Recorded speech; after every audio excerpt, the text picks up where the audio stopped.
వ్యక్తం చేసినాం. గంటన్నర పాటు మేము వెళ్ళో మా నిరసన వ్యక్తం చేసినాం.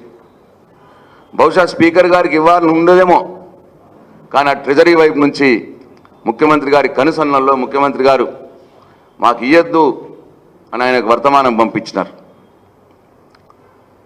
అవకాశం ఇవ్వలేదు సబితా ఇంద్రారెడ్డి గారికి. మేము నిరసిస్తే మమ్మల్ని పోలీసులను పెట్టి బయటకు ఎత్తుకపోయి పోలీస్ వ్యాన్లో పడేసి మా ఎమ్మెల్యేలందరినీ అతి కిరాతకంగా మార్షల్స్ను పెట్టి పోలీసులను పెట్టి ఎత్తిపడేస్తారు. మమ్మల్ని పోలీస్ వ్యాన్ పెట్టి బీఆర్ఎస్ పార్టీ ఆఫీస్కి తీసుకొచ్చినారు.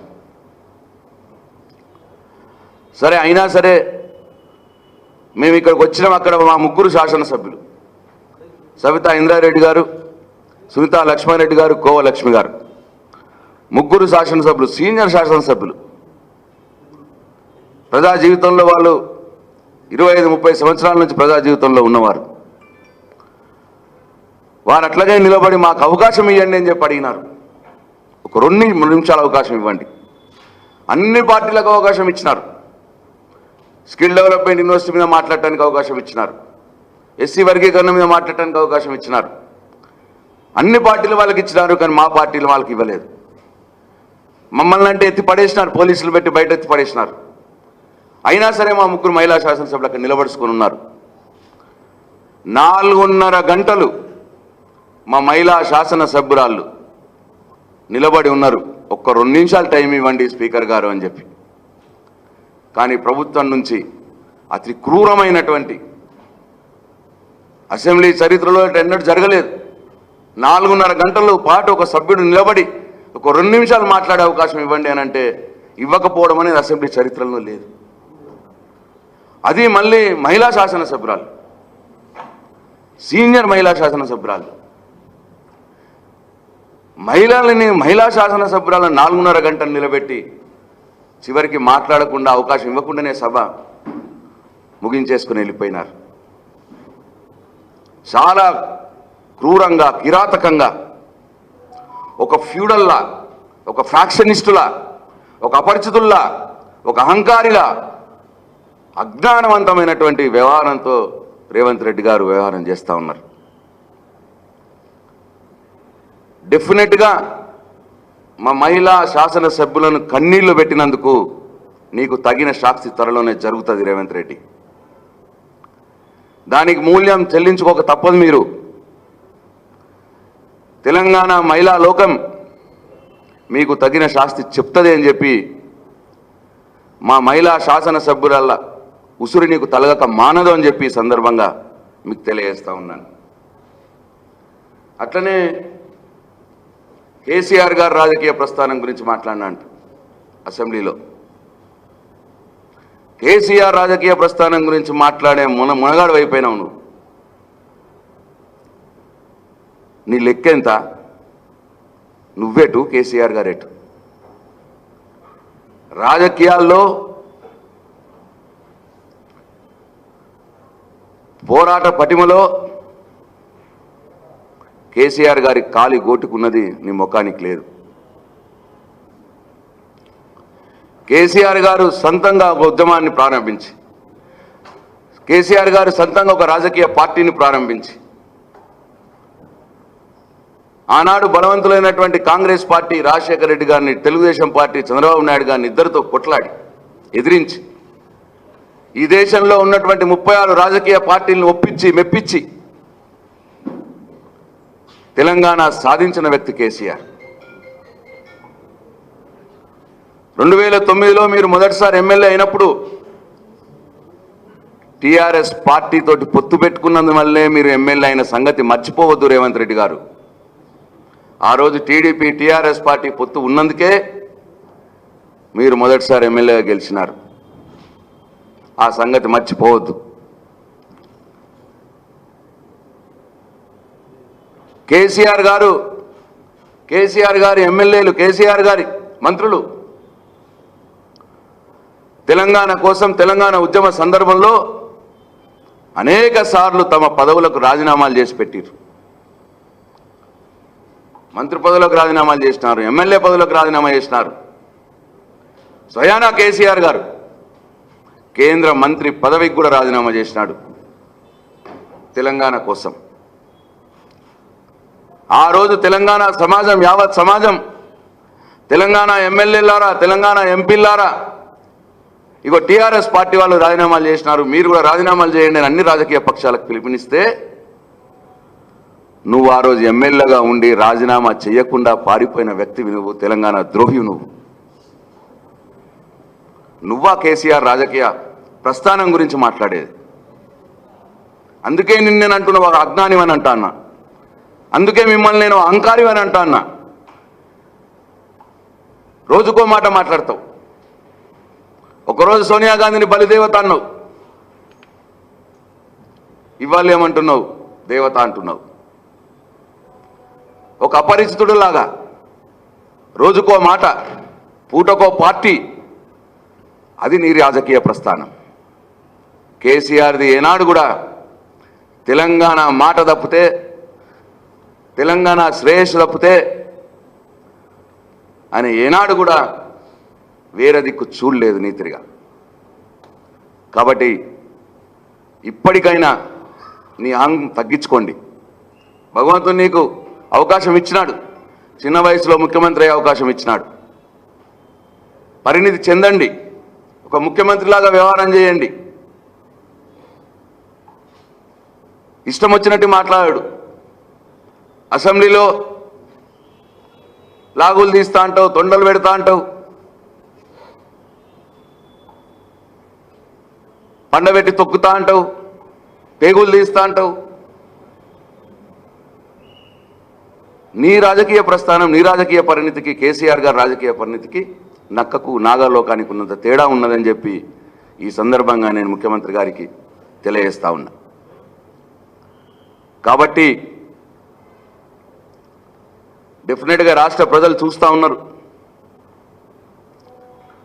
ప్రజలకిచ్చిన 6 గ్యారంటీలు, 13 హామీలు నెరవేర్చలేక ఇవాళ ఇటువంటి వ్యవహారం చేస్తూ ఉన్నావు. మహిళల్ని కించపరుస్తూ ఉన్నావు. కేసీఆర్ లాంటి వ్యక్తిని ఇష్టం వచ్చినట్టు నోటికొచ్చినట్టు మాట్లాడుతూ ఉన్నావు. ఇవన్నీ కూడా తెలంగాణ ప్రజలు గమనిస్తున్నారు. నీకు రాబోయే రోజుల్లో తెలంగాణ మహిళా లోకం నీకు తగిన శాస్తి చెప్పుతుంది అని చెప్పి ఈ సందర్భంగా నీకు హెచ్చరిస్తా ఉన్నాను. జై తెలంగాణ, జై కేసీఆర్.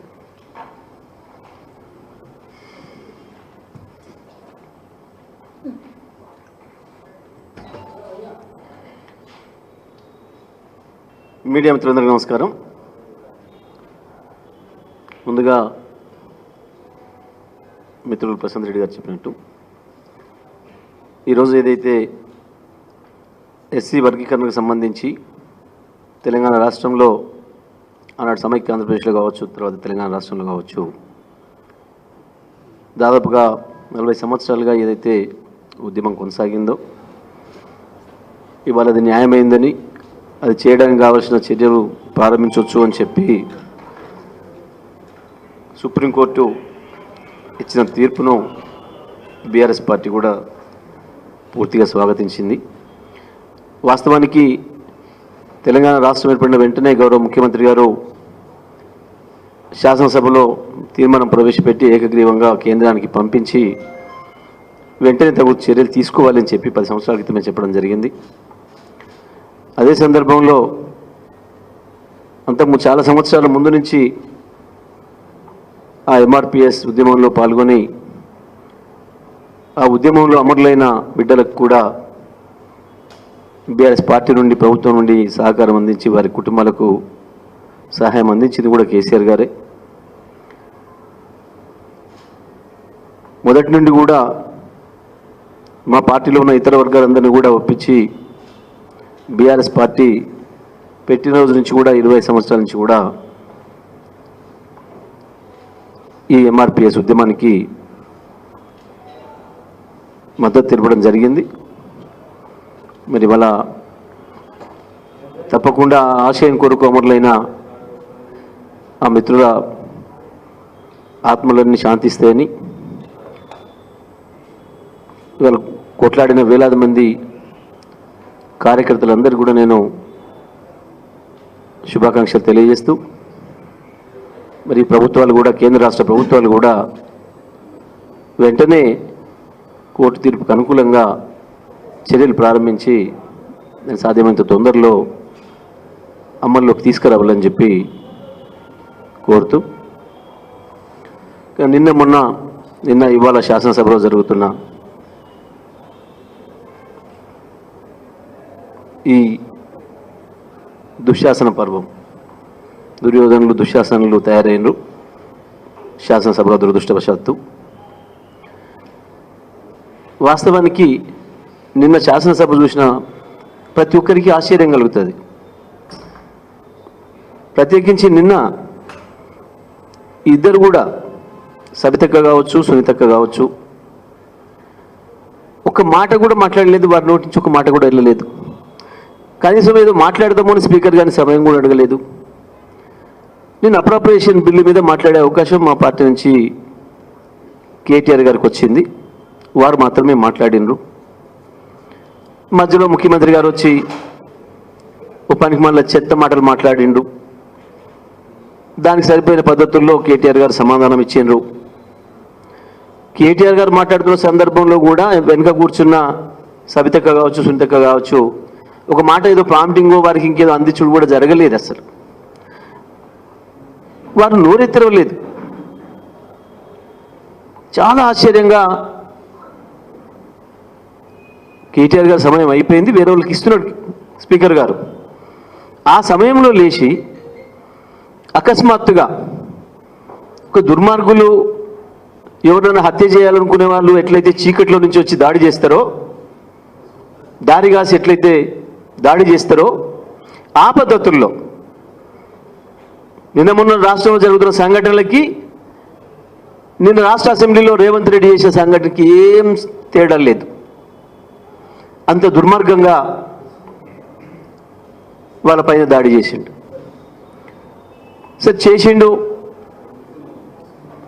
కొన్నిసార్లు మనుషులు తొందరపడతారు, పొరపాటు జరుగుతాయి, పొరపాటు సరి చేసుకుంటాడేమో అనుకున్నాం.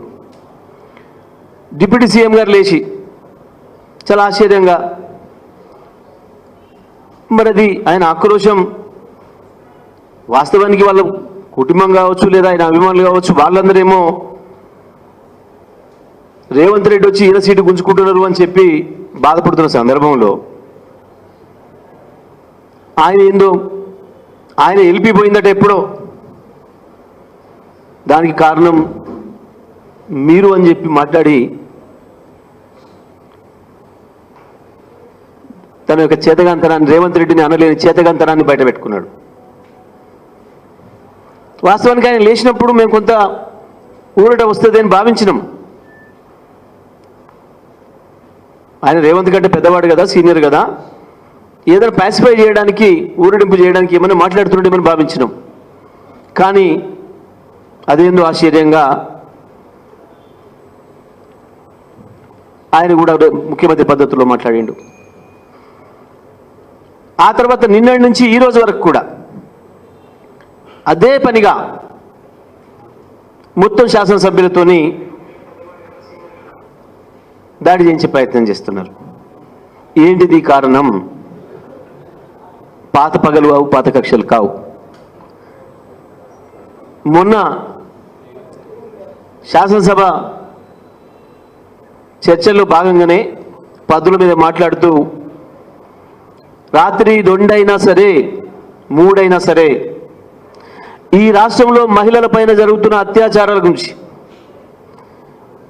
వాళ్ళకు అండగా, వాళ్ళకు ఊరటగా శాసనసభ దృష్టికి తీసుకురావాలని, వాళ్ళకు ఒక ధైర్యాన్ని ఇప్పియాలని చెప్పి సబితక్క ఏదైతే మాట్లాడిందో, ఏదైతే ప్రయత్నం చేసిందో అది కంటగింపుగా మారింది. వీళ్ళకు అది కంటగింపుగా మారింది. అందుకే అదును చూసి దాడి చేయాలన్న పద్ధతుల్లో ఒక దొంగల్లాగా, ఒక దుర్మార్గుల్లాగా ప్రవర్తించారు. వారు తన అభిప్రాయాన్ని చెప్పడానికి ఈ సమయం అడిగితే నిన్న నుంచి ఇంతవరకు సమయం ఇవ్వలే. నిన్న 2 గంటల సభ వాయిదా వేసుకొని పోయాను. ఇవాళ 5 గంటలు వరుసగా 4:30 గంటలు పైగా 10 గంటల నుండి 2:30 గంటల వరకు ముగ్గురు ఆడపడుచులు, ముగ్గురు అక్కలు, ముగ్గురు తెలంగాణ బిడ్డలు వాళ్ళు ఎదురుగా నిలబడి ఉంటే కనీస సోయి లేదు, ఇంగిత జ్ఞానం లేదు. ఈ రాష్ట్ర మహిళలు చూస్తున్నారు అన్న సోయి లేదు. 2 నిమిషాల అవకాశం ఉంటే ఇవ్వలేదు. 2 నిమిషాల సమయం అడిగింది. మా హక్కు అది. స్పీకర్ గారు ఇంకో దొంగ సభ్యుడికి అవకాశం ఇచ్చినప్పుడు ఆయనకి ఎట్లా ఇస్తారు అని అడిగితే సభలో అందరికీ హక్కు ఉంటుందండి, ప్రతి సభ్యుడు సమానమే అని చెప్పాను. మీరు మహిళలకే హక్కు లేదన్నట్ట? ఈ రాష్ట్ర శాసనసభలో కూడా మహిళలకు హక్కు ఉండదు, రక్షణ ఉండదన్నట్ట? రోజుకు 4 మానవంగాలు జరుగుతున్నాయి బయట. వాస్తవానికి వాటిల్లో కూడా అవి జరగడానికి ప్రధానమైన కారణం కూడా ముఖ్యమంత్రి గారి మాటలు, ముఖ్యమంత్రి గారి చేష్టలు. పోలీసులను స్వేచ్ఛగా పనిచేయనీయకుండా, దుర్మార్గుల్ని, దొంగల్ని కఠినంగా అంచివేసే అవకాశాలు లేకుండా పైరవీలు చేసి అటువంటి దొంగల్ని, రేపిస్టుల్ని కాపాడుతున్నారు కాబట్టే ఈ ప్రభుత్వం రోజు రోజుకు రెచ్చిపోతున్నారు.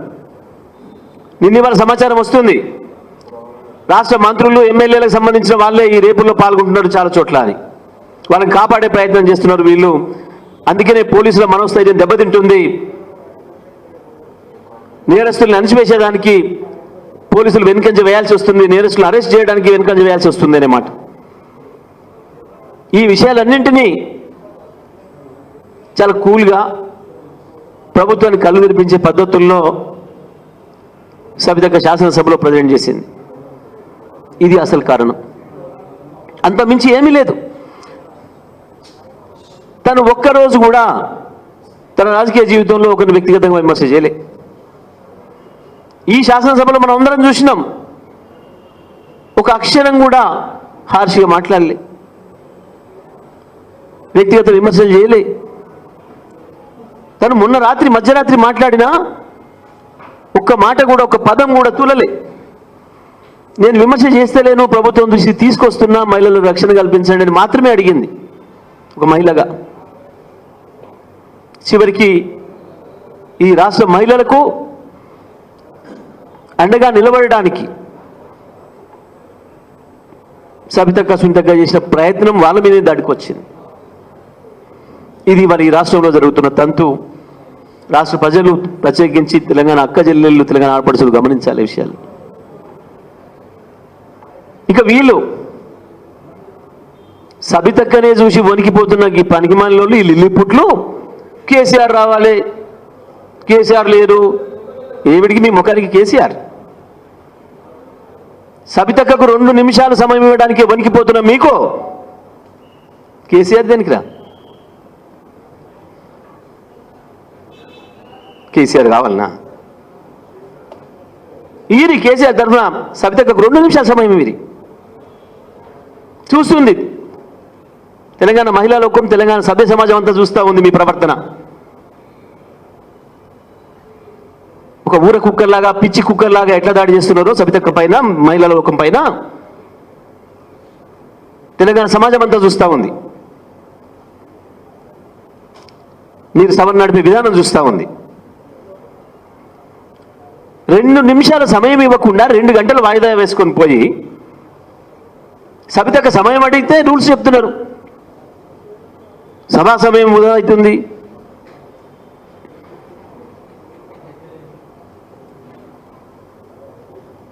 ఇదా ఈ రాష్ట్ర శాసనసభలో ఉన్నదే 7 మంది మహిళా సభ్యులు. వాళ్ళ సమయం అడిగితేనే సభ వృధా అవుతుందా? చూస్తున్నారు లోకమంతా. నీ ముఖ్యమంత్రి, నీ అహంకార ధోరణి, నీ బలుపు ధోరణి గమనిస్తున్నారు. ఇవాళ ముఖ్యమంత్రిగా ఉన్నావు, అది గుర్తుపెట్టుకో. అవాళ తుపాకులు పట్టుకొని తిరిగి ఉండొచ్చు నువ్వు. కానీ వాళ్ళు ముఖ్యమంత్రిగా ఉన్నావు, అది గుర్తుపెట్టుకో.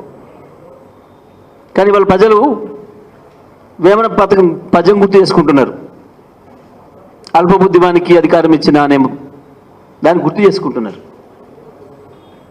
ఇంకా అసహించుకునే పరిస్థితి తెచ్చుకోకు. పైగా నిన్న ఇంకెంత దుర్మార్గం అంటే శాసనసభలో సమయం ఇవ్వలేదు.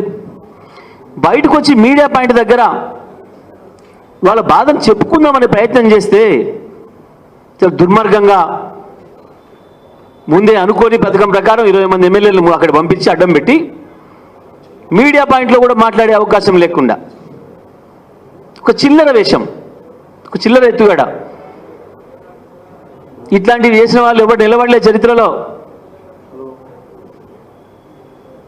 ఈ చిల్లర వేషాలు ఇవి రాజకీయాల్లో మీ ప్రతిష్టను పెంచావు. చూస్తున్నారు ప్రజలందరూ కూడా. మొదలైంది ఎందుకు తెచ్చుకున్నామా వీళ్ళను అని. మీ అసలు రూపం ఇప్పుడు చూస్తున్నారు. ఇంకేందో అధికారం ఉంది కదా అని విరవీగుతున్నారు. పోలీసు వాళ్ళని పెట్టుకొని మేము ఎప్పటికీ బతుకుతాం, రాజ్యం చేస్తాం అనుకుంటున్నారు. ఇంతకంటే పెద్ద పోలీసు, ఇంతకంటే పెద్ద మిలిటరీలు ఉన్న వాళ్ళు చాలామంది పోయినారు.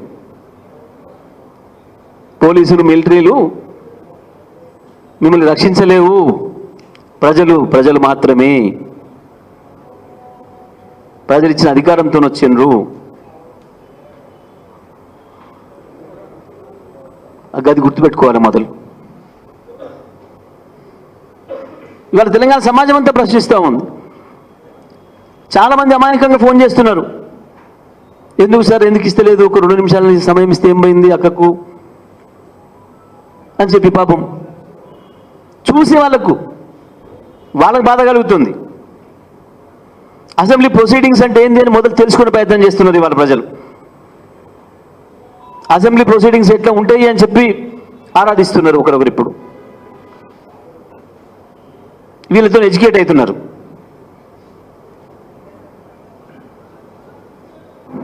ఏ రకంగా సభ నడుస్తుంది, ఏ రకంగా ప్రతిపక్షం పట్ల వీళ్ళు వ్యవహరిస్తున్నారు, మహిళల పట్ల వీళ్ళు ఏ రకంగా వ్యవహరిస్తున్నారు, ప్రతిదీ చూస్తున్నారు. వాస్తవానికి సభలో లేని వ్యక్తుల గురించి మాట్లాడకూడదు అనేది ఒక నిబంధన, మొదటి నిబంధన. సభలో ఉన్న సభ్యులపైన ఏదైనా ఆరోపణ చేయదలుచుకుంటే ముందు రోజే సమాచారం ఇచ్చి, ముందు రోజే స్పీకర్ అనుమతి తీసుకొని, ఎవరి మీదనైతే ఆరోపణలు చేయదలుచుకున్నారో ఆ సభ్యులు కూడా నోటీస్ ఇచ్చి మాట్లాడాలి వాస్తవానికి. కానీ లేవు, ఏ రూల్స్ లేవు, ఏ నిబంధనలు లేవు. అధికార పక్షానికి వచ్చేవరకే ఇష్టం వచ్చిన పద్ధతుల్లో ఇస్తారు. ప్రధాన ప్రతిపక్షం మాట్లాడితే లేని రూల్స్ చెప్పి, సొంతంగా తయారు చేసిన రూల్స్ చెప్పి.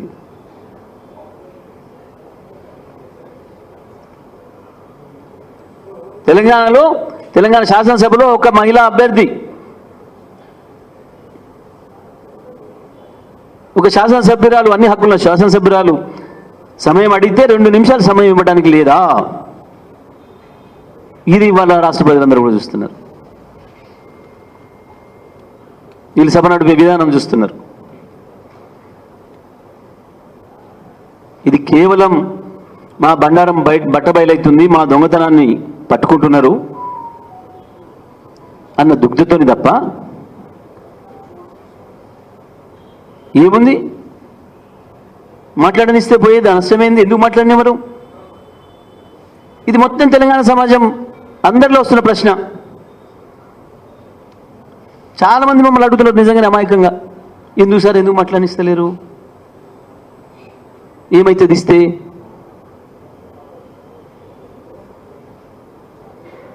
మైక్ ఇస్తే ఏం జరుగుతుంది? ఎందుకు భయపడుతున్నారు, ఎందుకు వణుకుతున్నారు, ఏం జరుగుతుందని వణుకుతున్నారు? ఇంతటి వాళ్ళకి ఇంకా సభానాయకుడు లేడు, ప్రతిపక్ష నాయకుడు లేడు.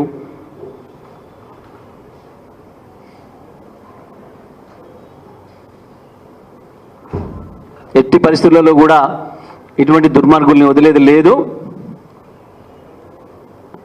ఇది మొత్తం తెలంగాణ మహిళలకు జరుగుతున్న అవమానం, తెలంగాణ అక్కచెల్లెలకు జరుగుతున్న అవమానంగానే అందరూ కూడా భావిస్తున్నారు. ఇవాళ ఈ రాష్ట్రంలో జరుగుతున్న దుర్మార్గాలకి మేము ఇవాళ చెప్పలే, మేము 6 నెలల క్రితం చెప్పినాం ఈ మాటలు. ముఖ్యమంత్రి గారు మీ భాష వల్ల, మీ ప్రవర్తన వల్ల రాష్ట్రంలో అరాచకాలు జరిగే అవకాశం ఉంది. మీ పని విధానం వల్ల పోలీసులకు స్వేచ్ఛను ఇవ్వకుండా, నేరస్తులను అరెస్ట్ చేయకుండా మీ నాయకులు పైరవి చేయడం వల్ల రాష్ట్రంలో లా అండ్ ఆర్డర్ దెబ్బతింటుంది. మళ్ళీ దొంగతనాలు వస్తాయి, మళ్ళీ రేపులు జరుగుతాయి, మళ్ళీ హత్యలు జరుగుతాయి అనే మాట 6 నెలల క్రితమే చెప్పినాం మేము. ఇవాళ వాస్తవం అని నిరూపితమైంది. ఒక దిక్కు శాసనసభలో ఆ రోజు నాడు రాత్రి సభ దగ్గర మాట్లాడుతూనే ఉంది. అదే సమయానికి అక్కడ బయట 4 సంఘటనలు జరిగినాయని మనకు పొద్దునే వార్తలు చూసినాం. హైదరాబాద్లోనే 3, ఇంకెక్కడ పక్కన 1. శాసనసభలో చర్చ జరుగుతున్న సమయంలోనే. ఇది నీ గొప్ప పరిపాలన. దానికి డబ్బా కొట్టుకొని మీరు శాసనసభలే డబ్బా కొట్టుకోగలుగుతారు, కానీ ప్రజలు రేపు మీ జుట్లు పట్టుకుంటారు. అది గుర్తుపెట్టుకోండి. ఇప్పటికైనా మేము ఒకటే డిమాండ్ చేస్తూ ఉన్నాం, ఈ ప్రభుత్వం అహంకారాన్ని తగ్గించుకొని శాసనసభలో తప్పకుండా సరైన పద్ధతుల్లో ప్రవర్తించాలి. స్పీకర్ గారు మాకు అక్కడ ఎట్లాగ అవకాశం ఇస్తలేరు. ఇక్కడి నుంచి విజ్ఞప్తి చేస్తూ ఉన్నాం. స్పీకర్ గారు కూడా తప్పకుండా సభలో ఉన్న మహిళలతో పాటు అందరి సభ్యులు ప్రధాన ప్రతిపక్షంగా మా హక్కులను కూడా కాపాడాల్సిన బాధ్యత స్పీకర్ గారి పైన ఉంది. లేనట్లయితే ఈ రాష్ట్ర ప్రజల్లో శాసనసభ మీద కూడా గౌరవం పోద్దనే విషయాన్ని కూడా వారు గుర్తుపెట్టుకోవాలని చెప్పి కూడా ఈ సందర్భంగా మేము విజ్ఞప్తి చేస్తూ ఉన్నాం.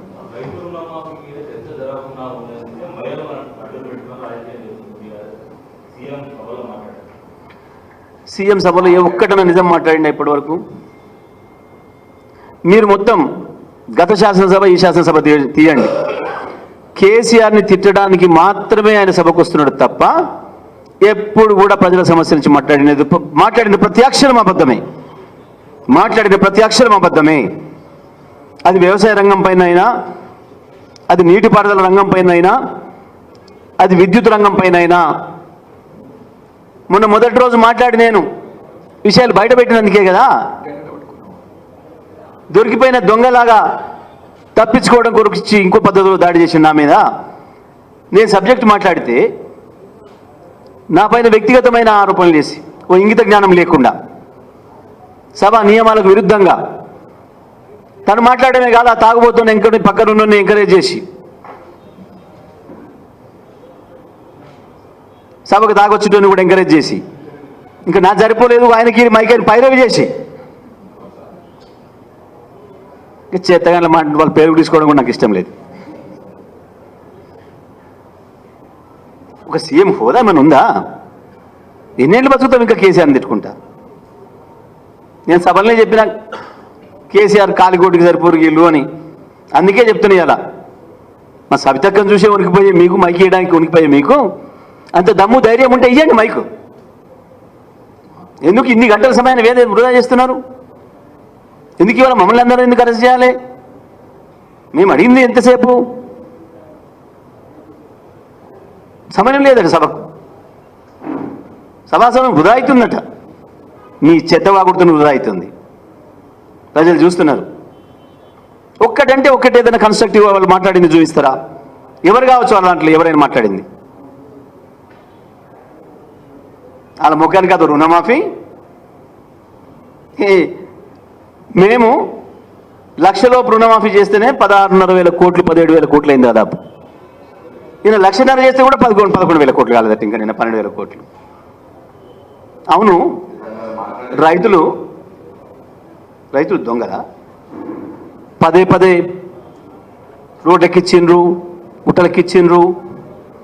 శాసనసభలోనే చెప్పిండ్రు మా నాయకుడు కేసీఆర్ గారు ధైర్యంగా ముఖ్యమంత్రిగా, ఎస్ నేను అందరు రైతులకు ఇస్తా. చిన్న రైతు కష్టాలు చిన్న రైతుకు ఉన్నాయి, పెద్ద రైతు కష్టాలు పెద్ద రైతుకు ఉన్నాయి. స్వయంగా నా కళ్ళ ముందే మహబూబ్ నగర్ నుంచి ఒక రైతు తన పాలేరులు కలిసి కూలికి వచ్చి హైదరాబాద్లో నా టీఆర్ఎస్ పార్టీ ఆఫీస్ ముందరకు వచ్చి కనిపించింది, నాకు మాట్లాడిండ్రు. వస్తే నలుగురు వచ్చిన దాంట్లో ఇవో ఈయన మా ఆసామి, మేము ముగ్గురం ఈయన జీతం ఉన్నాం, పాపం ముందుగానే అప్పు సప్పు చేసి మాకు 1,50,000 చొప్పున ఇచ్చిండు. కానీ నీళ్లు లేక పొలం పనిచేసే అవకాశం లేక ఇక్కడికి అందరం కలిసే కూలికి వచ్చినాం. ఈయన కూడా బతుకుదేరు లేదు అని చెప్పి మా ఇంట రండి, మా గతంలో ఇక్కడ అనుభవం ఉంది, హైదరాబాద్లో పని చేసుకున్నాం రండి అని చెప్పి మేము ఈయనను కూడా తీసుకొచ్చుకున్నాం మా ఆసామి అని చెప్పాను. అటువంటి వందల సంఘటనలు చూసింది కాబట్టే ఎంత చెట్టుకు అంతే కాదన్న పద్ధతుల్లో ఎంత వ్యవసాయం ఉన్న రైతుకు అంత అప్ప ఎక్కువే ఉంది, అంత కష్టం ఉంటుంది. వ్యవసాయ రంగాన్ని రంగంగా చూసిండు తప్ప అందులో ఉన్నోళ్ళు చిన్ననా పెద్దనా, ఆయనకు ఎక్కువ ఉందా ఆయన తక్కువ ఉందా అని చెప్పి చూడలే కేసీఆర్ గారు. మొత్తం వ్యవసాయ రంగాన్ని ఒక వ్యవసాయ రంగంగా అభివృద్ధి చేయాలి, వ్యవసాయం పైన ప్రజలకి ఆసక్తి పెరగాలి, విశ్వాసం పెరగాలి, తెలంగాణ నుంచి భారత సమాజానికి భారత రైతాంగానికి ఒక ధైర్యం అవ్వాలి అని ఆలోచన చేసింది. లక్షల కోట్లు బ్యాంకులలో రుణాలు తీసుకొని ఎగ్గొట్టిన దొంగల్ని మీ వెంట పెట్టుకొని 13 లక్షల కోట్లు కేవలం 15-20 మంది బ్యాంకు దొంగలకే రద్దు చేసింది బీజేపీ కాంగ్రెస్లు కలిసి, రెండు కలిసి. ఆ దొంగలు వీళ్ళ పార్టీలలో ఉన్నారు, వీళ్ళ పార్టీలలో ఎమ్మెల్యేలు మంత్రులు ఎంపీలు అయినారు. కానీ వీళ్ళకి ఇవాళ రైతులు దొంగలాగా కనబడుతున్నారు. తెలంగాణలో రైతులు మోసగాళ్ళలాగా, రైతులు దొంగల్లాగా చిత్రీకరిస్తున్నారు. పెట్టనీయండి, చర్చ చూస్తాం.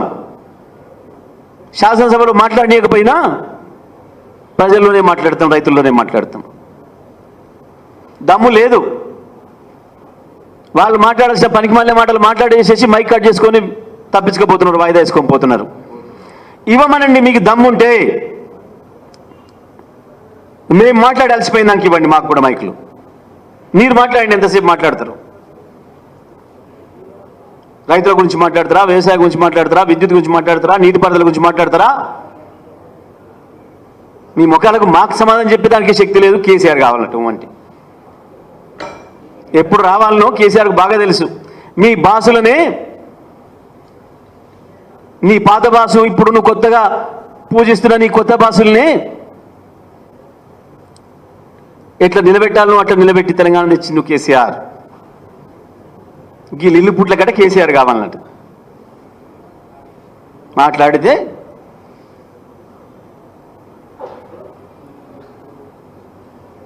మహిళను చూసి భయపడే మీకు ఏందో మా రైతు బంధుని ఏందో చేసిండ్రు, ఈయన రుణమాఫీ చేసి పీకినట, దాన్ని రాపిందట. రా రైతులకు రా. రైతులు దొంగలా, రైతులు నేరస్తులా, రైతులు మోసగాన్లా? ఉందేమో 20-30 ఎకరాలు ఎవరికన్నా 10 మందికి ఈ రాష్ట్రంలో. ఆనాడు మీ దుర్మార్గ పరిపాలనలో మీరు నీళ్ళు ఇయ్యక, మీరు కరెంట్ ఇయ్యక సంవత్సరానికి 4 బోర్లు వేసుకొని ఒక్కొక్క రైతు 30, 40, 50 బోర్లు వేసిండు. అంత పొలం ఆయనకు అంత తప్పు కాలేదా? రైతులు పట్టుకొని దొంగలు వాళ్ళకి ఎక్కువ వచ్చిండ్రు. ఎవడనో ఒక అధికారం పొరపాటు చేస్తే చేసిండేమో, తీసేయలేదు. మీరు పెట్టిందే, మీ దుర్మార్గంగా మీరు పెట్టిపోయిన రెవెన్యూ వ్యవస్థలో మీరు లంచాలకు అలవాటు చేసి మీరు రాయించినయే. పెట్టండి, ధరణ మీద చర్చ చెప్తాం. ఏ భూమి ఎవడి పేరు మీద ఉంది మార్చి రోజు చూపిస్తాం. విద్యుత్తులో దొరికినట్టే మళ్ళీ దొరుకుతారు ఈ దొంగలు. పప్పులో కాలేస్తారు, తప్పులో కాలేస్తారు. పెడదాం ఒక్కొక్క రంగం మీద ఫోజులు కొట్టి మైకులలో బయటికి కనబడతట్టేమో ఓ పదం నేర్చి ఈ మధ్యకాలంలో బట్టి పట్టినట్టున్నారు. డెమోక్రటిక్గా ఉంటున్నాం. ఏమి డెమోక్రటిక్? మీ మొక్క డెమోక్రటీ ఆచరణలో చూపించిందా? ఆచరణలో మేము అడిగినంత సమయం ఇస్తే దాన్ని అంటారు. నువ్వు వర్లి మైక్ కట్ చేసేసుకొని పారిపోయి డెమోక్రసీ అది? ఈ ప్రతిపక్షంగా అడిగినంతసేపు ఒక్కరమే మాట్లాడతాం, ఒక్కరొక్కరమే మాట్లాడతాం. మీలాగా 10 మందిని లేవం. యూత్లో మా ఒక్క శాసనసభ్యుడు మాట్లాడుతుంటే వరుసగా సీరియల్ లాగా ముఖ్యమంత్రి ఉప ముఖ్యమంత్రి ఎల్ఏ మంత్రి ఇక తర్వాత వరుస మంత్రులు తోక మంత్రులు ఎందుకు వణుకుతున్నారు? ఇంతమంది మాట్లాడుతున్నారు, మాట్లాడండి. మాకు ప్రతి సభ్యుడికి ఎవరికి ఇస్తారో ఏంది మా దాంట్లో మొత్తం ఉన్న సభ్యులలా మహిళా సభ్యులకు ఇస్తారా, పురుషులకు ఇస్తారా, సీనియర్లకు ఇస్తారా, జూనియర్లకు ఇస్తారా? ఈయన కేసీఆర్ శిష్యులకు ఎవరికి ఇస్తారో ఒక్కరితో ఎవరితో తట్టుకుంటారో కేసీఆర్ శిష్యులతో.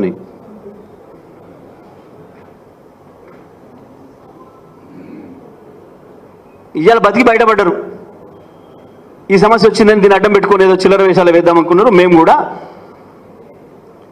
ఇవాళ ఎంఆర్పిఎస్ ఉద్యమాన్ని నిర్వహించి రిజర్వేషన్ల కొరకు పోరాడి అమరులైన మిత్రుల ఆత్మకు శాంతించే రోజు కాబట్టి ఈరోజు వచ్చేసినాం బయటికి.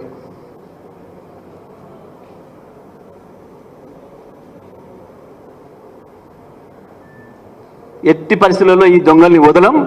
ప్రజల తరఫున తెలంగాణ ప్రజలకు వీళ్ళు ఏదైతే 420 హామీలు 420 హామీలు ఇచ్చి ఇవాళ ఒక్కొక్కటి తప్పించుకునే ప్రయత్నం చేస్తున్నారో, ఏ ఏ వర్గాలకైతే మీరు హామీ ఇచ్చిండ్రో వాళ్ళందరి తరఫున కొట్లాడతాం, వాళ్ళందరినీ వెంట పెట్టుకొని కొట్లాడతాం. మీ బండారం బట్టబయలు చేస్తాం, తప్పకుండా మీ దొంగతనాలను బయట పెడతాం.